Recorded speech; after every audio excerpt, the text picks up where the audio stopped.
A single dad sent a love text. But he sent it to the wrong person. He sent it to a big company boss. A very cold boss. A boss who never smiled. But she came to his house in just 5 minutes. She was angry. But then something amazing happened. One wrong text message changed everything. It made 2 lonely people fall in love. It saved a sick child. It made 1 big happy family. Sometimes mistakes are actually gifts. Before you watch full story, comment below from which country are you watching. Don't forget to subscribe for more amazing stories. James was a 35-year-old man. He worked as a high school science teacher. His life was hard but simple. He lived alone with his daughter Lily. Lily was 8 years old. Her mother had died in a car accident 4 years ago. Since then, it was just James and Lily together. That Tuesday evening was special. James was going to go on a date. Her name was Anne. They had met online 2 weeks before. Anne was a nice woman. She worked as a nurse. They were going to have dinner at a restaurant near James's home. James was very nervous about this date. It had been 4 years since his wife died. He had not been with anyone new since then. He kept checking the time. He wanted to send in a message to tell her he was excited about seeing her. James sat on his bed and typed a message on his phone. His fingers moved quickly on the keyboard. He wanted Anne to know that he was interested in her. He wanted to be romantic and flirty. Hi Anne, I am so excited to see you tonight.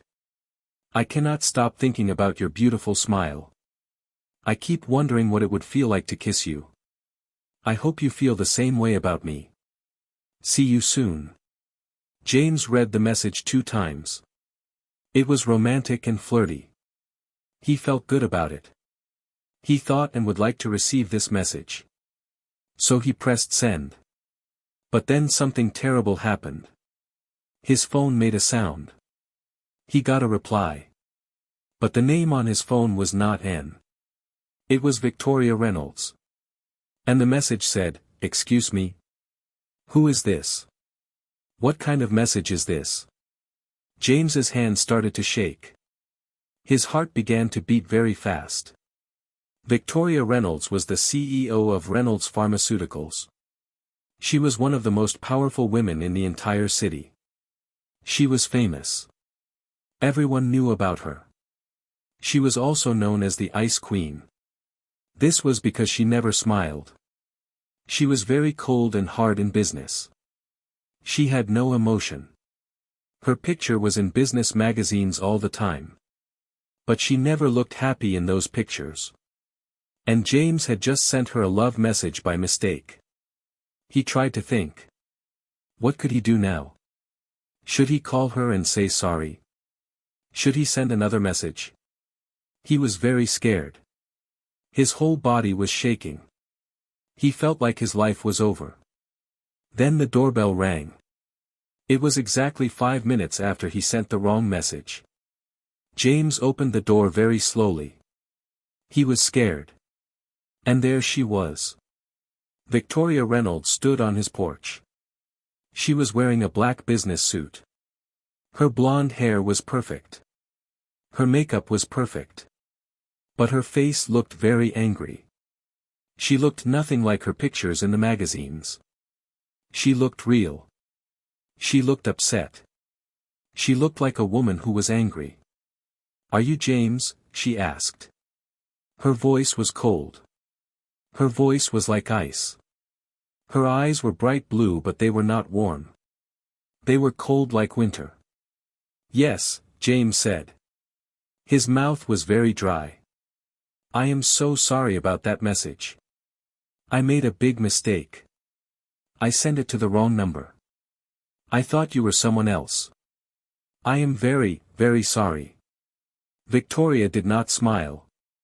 She did not look nice. "May I come inside?" she asked. Her voice was still cold. James stepped back. He let her come into his small house. He felt very embarrassed and ashamed. His house was not clean. There were toys on the floor from when Lily was playing. The kitchen had some dirty plates and cups. He had been too nervous about his date to clean up. He had been too busy thinking about Anne. "Who is Anne?" Victoria asked. She was looking around his house. She was looking at everything. She was looking at the family pictures on the wall. She was looking at the toys. She was looking at everything. "She is a woman I was going to have dinner with tonight," James said. "I did not mean to send you that message. It was a mistake. I am really very sorry." Victoria looked at him for a long time. "You really did send that to the wrong person?" she asked. She seemed shocked. She seemed surprised that James had made this kind of mistake. "Yes," James said. "I swear on my life. It was a mistake. I did not mean to send it to you." Then something happened. Lily came out of her bedroom. She was wearing pink and purple pajamas. She had long brown hair. But her hair was very thin. You could see her scalp. She had lost a lot of hair because of medicine.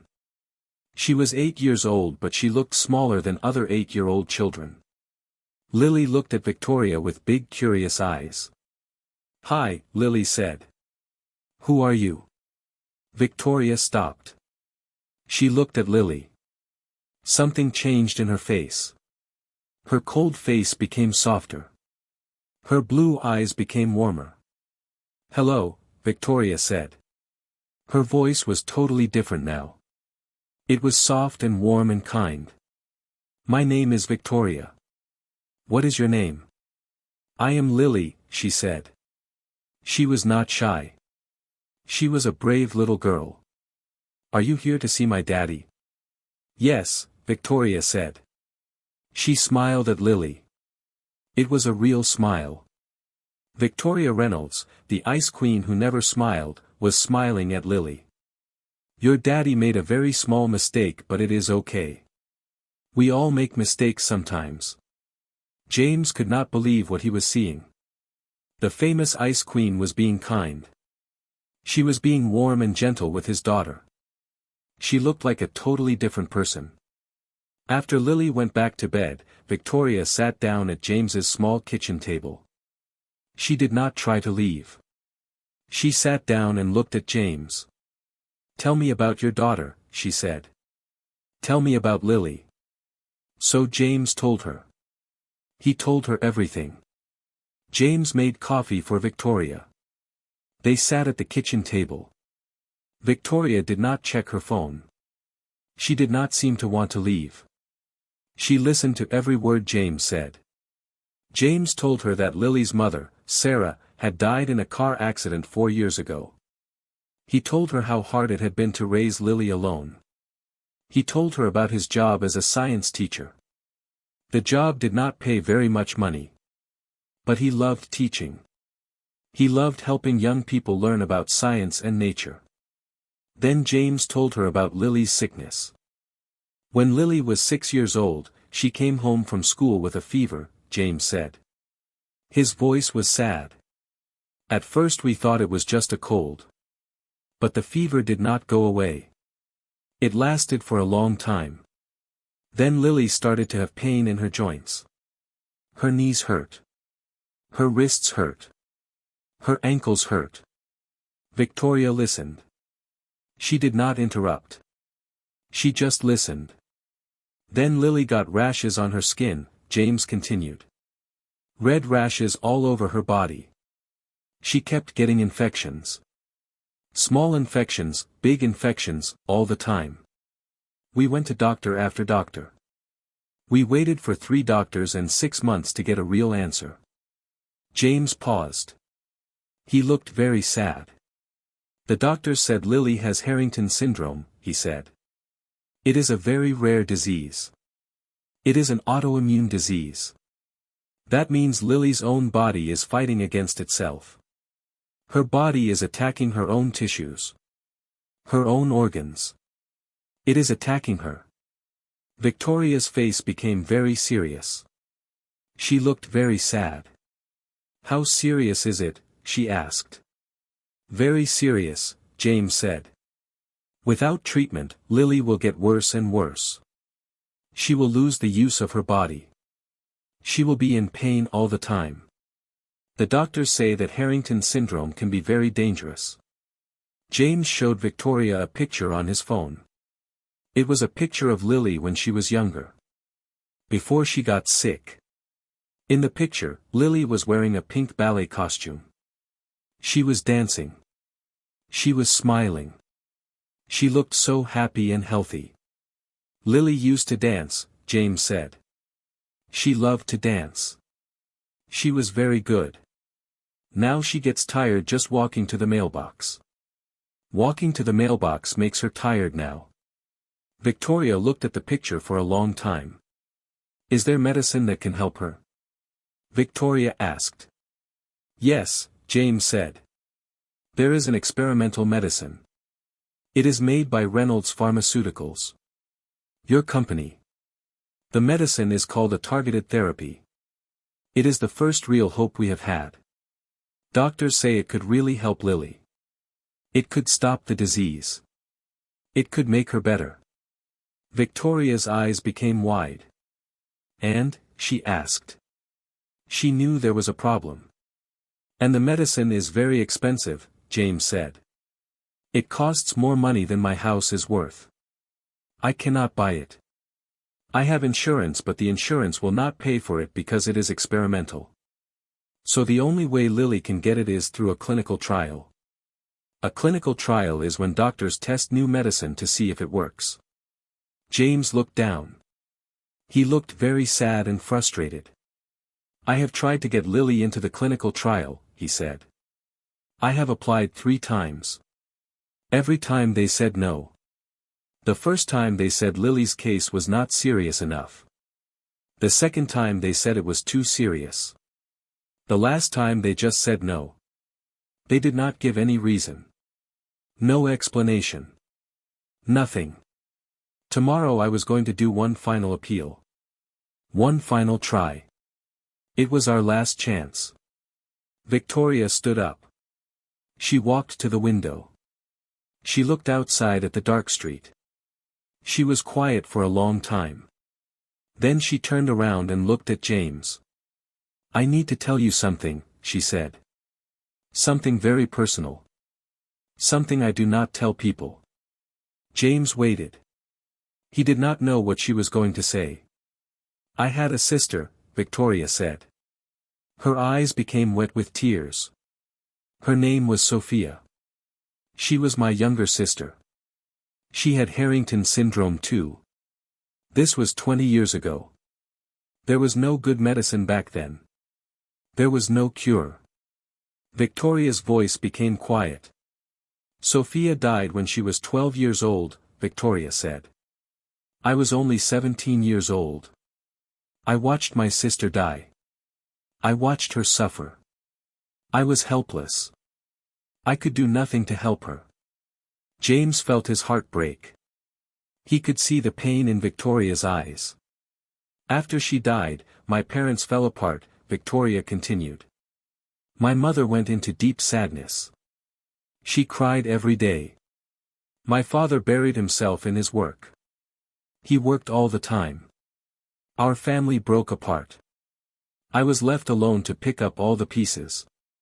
Victoria sat back down at the table. That is why I started Reynolds Pharmaceuticals, she said. That is why I built my company. I promised Sophia that I would help other children like her.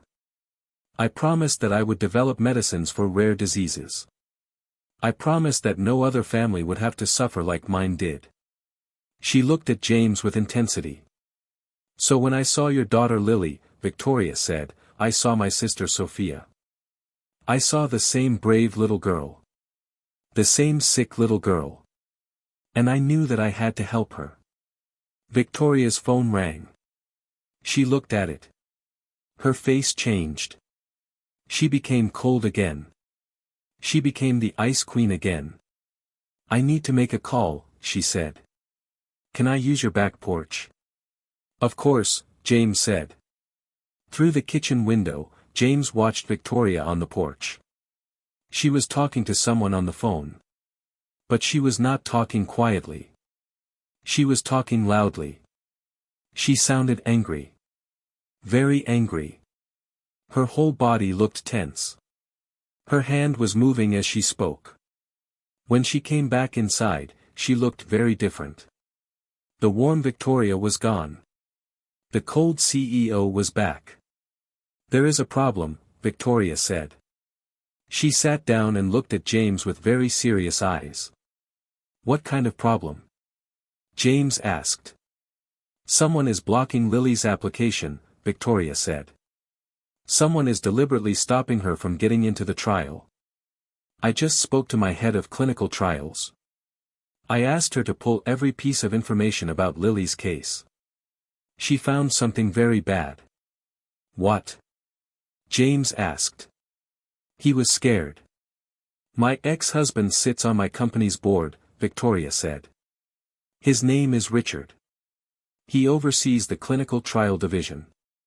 He makes decisions about which children get into the trials. And he has been deliberately blocking Lily's application." James felt shock. He felt anger. He felt many emotions. "Why would he do that?" James asked. "Because he hates me," Victoria said. Her voice was hard like stone. "Our marriage ended 3 years ago. It was very bad." He was angry. He is still angry. He knows that Harrington syndrome research is very personal to me because of Sophia. So he has been using Lily's case as a weapon. He has been blocking her application to hurt me. James felt sick. His daughter's health had been caught in the middle of a business war between two adults.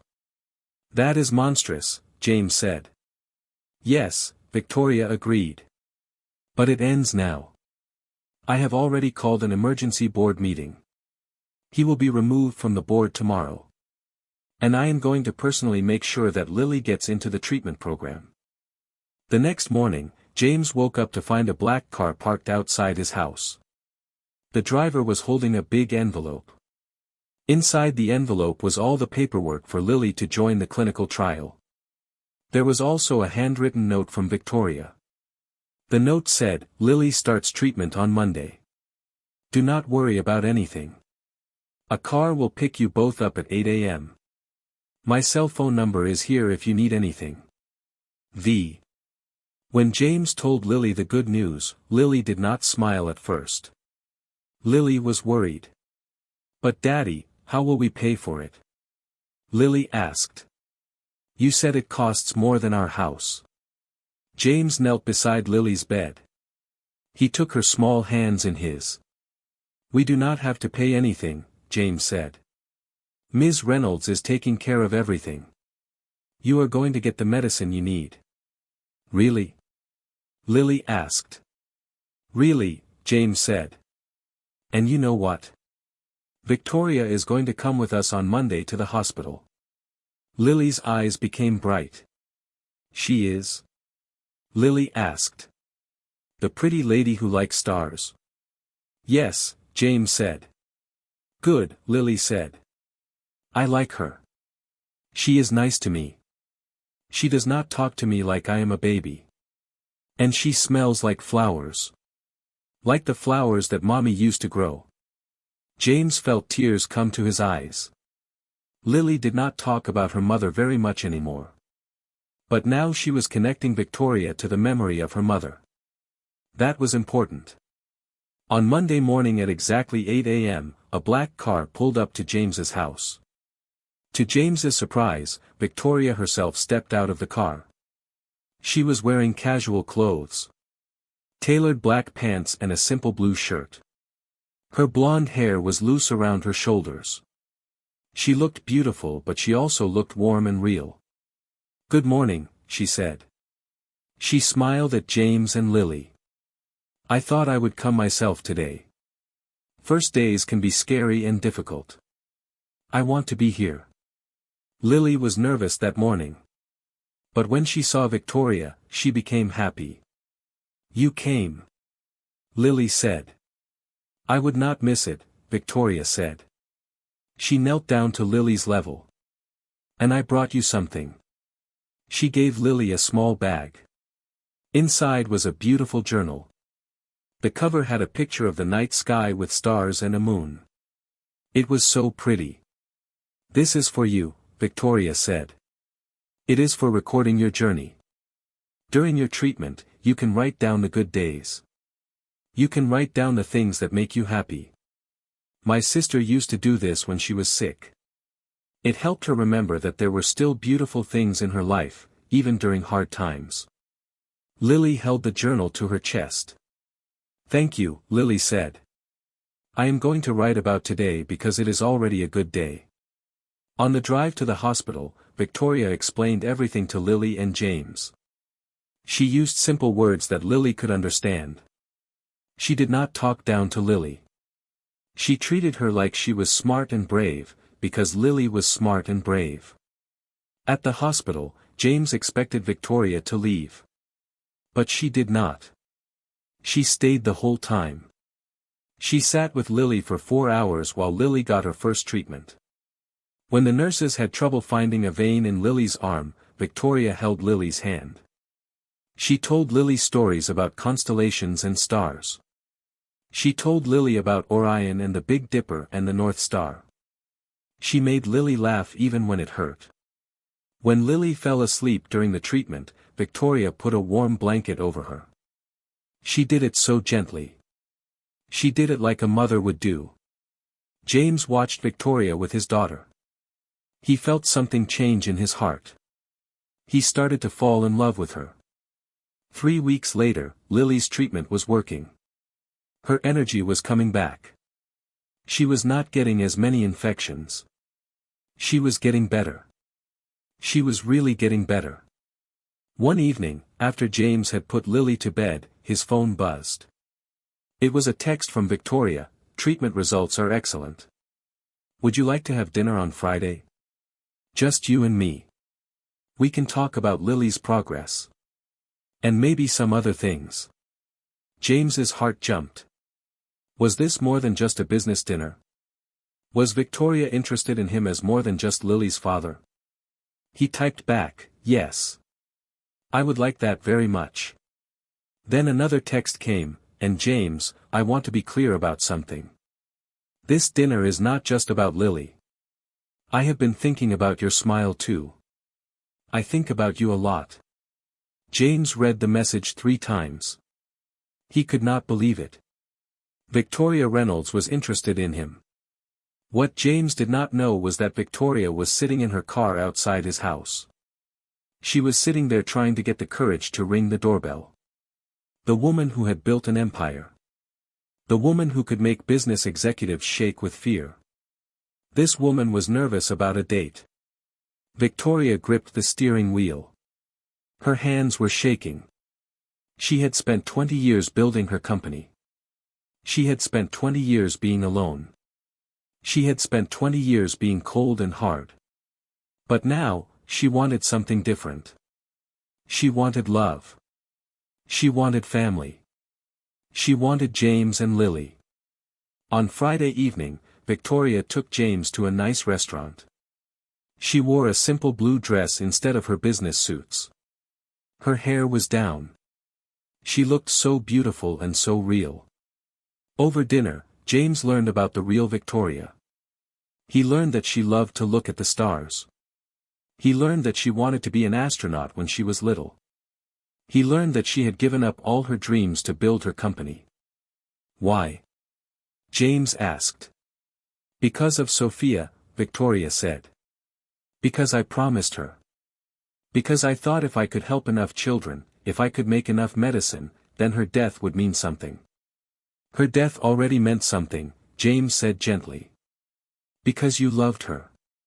That was enough. Victoria looked at James. Her eyes became wet.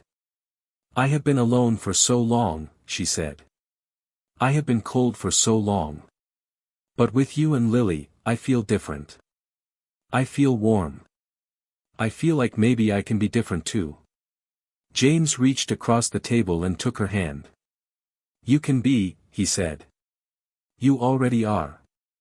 When he walked her to her car that night, James kissed her. Victoria kissed him back. It was a real kiss. A warm kiss. A kiss that meant everything. Over the next 6 months, Victoria became part of James and Lily's life. She came to their house for dinner. She helped Lily with her homework. She taught Lily about stars and planets. She loved Lily like Lily was her own daughter. James fell more and more in love with Victoria every day. He loved her strength. He loved her kindness. He loved that she was brave enough to change. Victoria changed too. She started leaving work earlier. She started taking weekends off. She started being happy. 1 year after that wrong text message, James did something big. He and Lily planned it together. That evening, Victoria came home from work. James and Lily were in the garden with a small box. James got down on one knee. "Victoria," he said. "1 year ago, I made the biggest mistake of my life. I sent you a text message by accident. But it was not a mistake. It was the best thing that ever happened to us. You came into our lives and you made us whole. You saved Lily's life. But more than that, you saved my life. You gave me hope again. You gave me love again. Will you marry me? Will you be Lily's mother? Will you be part of our family?" Victoria cried. Real tears. The Ice Queen cried real tears of happiness. "Yes," she said. "Yes, yes, yes." Lily jumped up and down. She said yes. Lily screamed. She said yes. I told everyone at school she would say yes. 3 months later, they got married. The wedding was in their garden. It was small and beautiful and full of love. Lily was the flower girl. She wore a pink dress and threw flower petals everywhere. 2 years after they got married, Victoria gave birth to twins. A boy and a girl. They named the boy Michael, after James's father. They named the girl Sophia, after Victoria's sister. Lily was a big sister. She loved her brother and sister so much. She helped take care of them. She read them stories. She taught them about stars. Lily was now completely healthy. The treatment had worked. The Harrington syndrome was gone. She was 9 years old and she was strong and happy. Reynolds Pharmaceuticals changed too. Victoria started a program to help poor families get medicine they could not afford. She made sure that no child would be denied treatment because their family did not have money. She had changed the whole company. The Ice Queen was gone. Now people called her the Queen with a heart. Victoria's new program became very famous. Other pharmaceutical companies started to copy her idea. They started to help poor families too. The medicine industry began to change. Doctors and scientists all over the world began to talk about Victoria Reynolds and what she had done. Medical schools started to teach about her company. They taught about how Reynolds Pharmaceuticals was helping children who could not afford expensive treatments. Universities gave Victoria many awards. She received honors from governments. She was invited to speak at important conferences all over the world. But Victoria did not let success change her. She came home every day at a normal time. She had dinner with her family. She helped the children with their homework. She read bedtime stories to Michael and little Sophia. James watched how Victoria had changed. She was still strong and powerful in business. But she was also soft and loving at home. She had learned to be both. She had learned that you can be tough in the world and kind at home. You can be powerful and also be a good mother. You do not have to choose. One day, a reporter came to interview Victoria. The reporter asked her, "What is the secret to your success?" Victoria did not talk about business strategies. She did not talk about money or science. Instead, she said, "The secret is love." When I stopped running from love and started to embrace it, everything changed. When I let James and Lily into my heart, I became a better businesswoman. I became a better person. Because when you have love in your life, you want to make the world better for everyone. Lily grew up healthy and strong. When she was 16 years old, she decided what she wanted to do with her life. She wanted to be a doctor. She wanted to help children like herself. Children with rare diseases, children who had no hope. She got into a very good medical school. She was the youngest person in her class. But she was the smartest too. She studied very hard because she remembered what it felt like to be sick. She remembered what it felt like when Victoria helped her. James and Victoria were so proud of Lily. They went to her graduation from medical school. Victoria cried happy tears.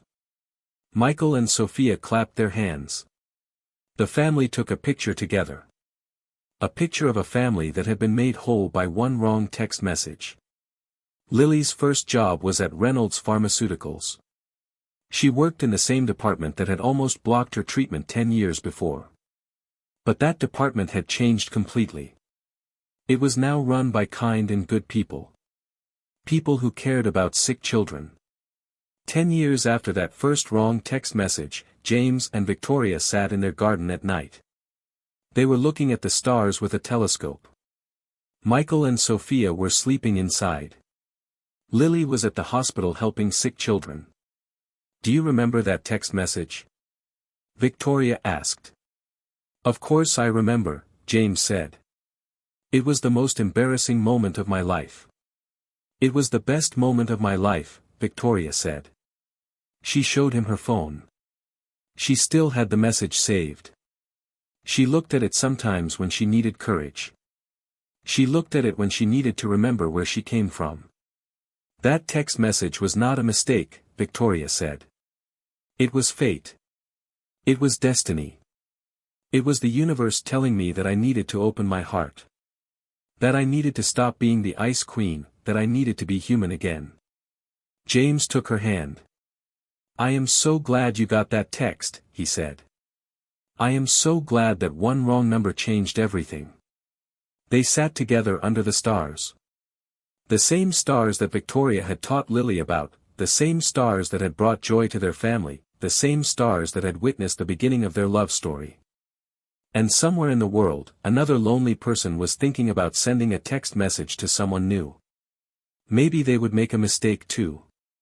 Maybe that mistake would also become a beautiful beginning. James's story shows us something very important.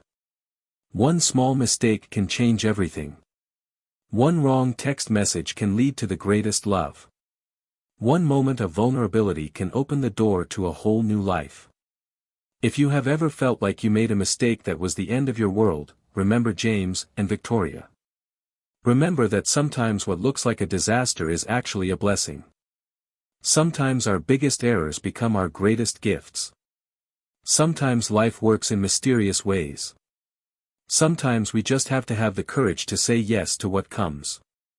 James and Victoria learned that life is not about being perfect. Life is about being real. Life is about opening your heart. Life is about being brave enough to love. And one wrong text message changed everything. It brought a lonely teacher and a lonely CEO together. It saved a little girl's life. It created a beautiful family full of love and hope and stars. That is their story. That is the story of how one mistake became a miracle.